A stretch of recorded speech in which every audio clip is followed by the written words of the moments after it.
Okay, in this film, what we're going to do is have a look at this main form, which might look a little bit different from where we left it from last time, because I've been playing with it. But what I would like to do is just do a little bit of tidying up on here, because there are things here that I don't really want to have. For example, we have these record selectors here on the subform, and I have this title, form orders, subform. I don't really want that. I don't want the record selectors here on the customer bit either. So all that I'm going to do actually is to simply close this one down, and we'll go to form customer subform in design view, and that's the little customer subform there. Yeah, we'll do a couple of things here. First of all, we'll just double click there.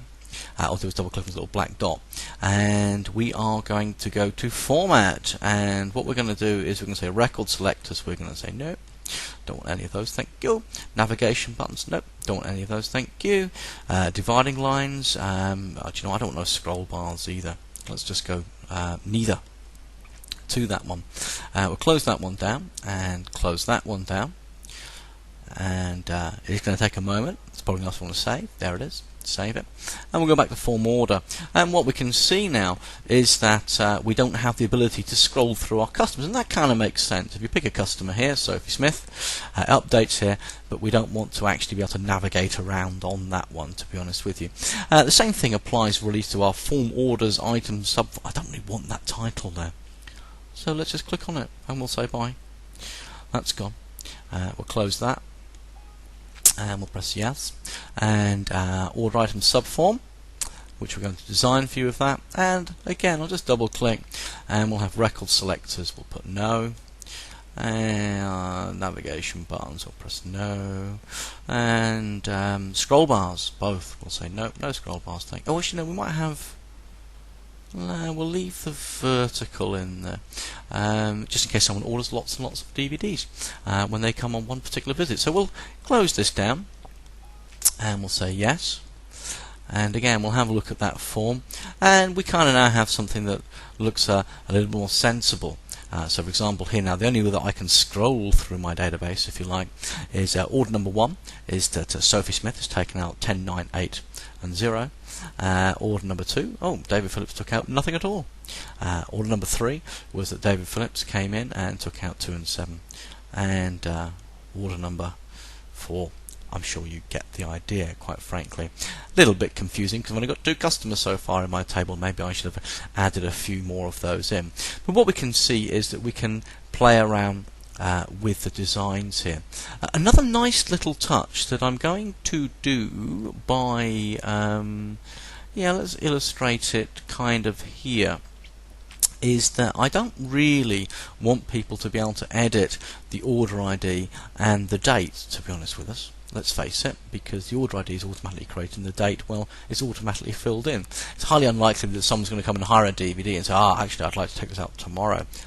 It's by default, it puts in today's date, which of course isn't the 20th the 2nd, but if I add a new record, it's the 23rd today, and we can see now David Phillips comes back in, updates there, and he's going to take out a particular DVD, and we'll put in number 5 there.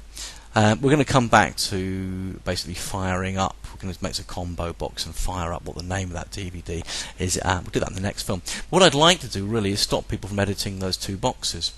So that's going to be fun, because I've kind of forgotten how to do it. I know it's something to do with locking or enabling. So let's just go to View here, and we'll go and we'll right click on this box, and we'll go to Properties, and we will say that, let's put on All here. Let's just maximize this up as well so we can find the thing that I'm looking for, and I'm kind of thinking that we're looking for, where is it, enabled and locked. So what I'm going to do is I'm going to say locked, I'm going to put yes please, I'm going to lock that, and we'll close that one down, and we'll pop that back in now.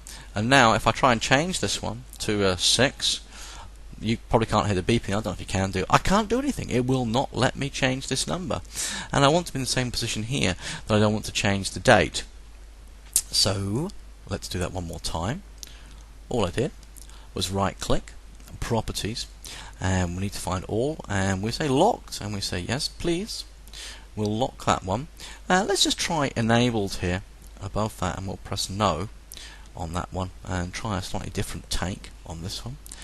And let's pop back in here. And I was kind of hoping, well, I can't even click in there. That's fantastic. That's even better. So as well as locking, I want to say not enabled. So it would make sense to come back here now and properties, and as well as having locked, yes, we'll have enabled. Nope, you don't want to be able to touch that. Thanks very much. And we'll just close that down. And yeah, we'll do that. And now look, can't even click in either of those two boxes. I'm trying to click, but I can't do it. And that makes perfect sense. You wouldn't want someone to be able to change the order ID or the date. So that's a nice touch. What you can now do is that you can go away, and that's not a bit rude of me, go away, but you can go away and keep being rude. But yes, get rid of the record selectors, lock things up that you don't want people editing, and we'll leave it there for this moment in time. So get used to that. Okay, off you go.